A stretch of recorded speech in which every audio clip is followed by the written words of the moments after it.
Taking a live look at Washington, D.C. as lawmakers are keeping their eyes on the wildfires that are burning in Los Angeles.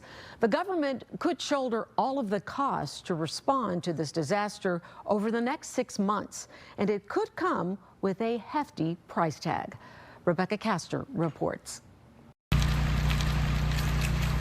The Los Angeles wildfires have ignited a political firestorm in Washington, with many Republicans throwing blame at the state's Democratic leaders. Governor Gavin Newsom is under fire for the lack of available water to fight the flames. And L.A. Mayor Karen Bass is taking heat for making cuts to the fire department's budget. It's absolutely pathetic what has happened there, and I think we're going to have real accountability. Over the last several days, Donald Trump has also thrown numerous jabs at Newsom over his handling of the fires, even suggesting he resign.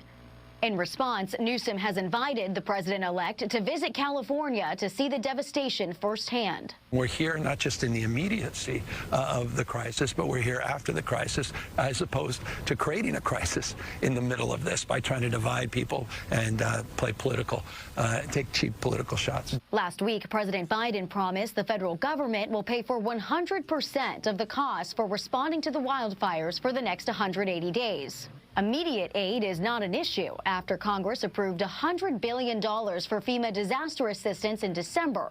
But some estimate the cost of this disaster alone will be over $150 billion. FEMA is committed to helping everybody, and we're very grateful for the bipartisan support of the supplemental, which gave us the funding we need to continue to support everybody that's been impacted. Congress will likely need to approve more emergency funding for California, but some GOP lawmakers have already suggested they'll hold up aid until the state changes some of its fire management policies. In Washington, Rebecca Castor, Fox 32 Chicago.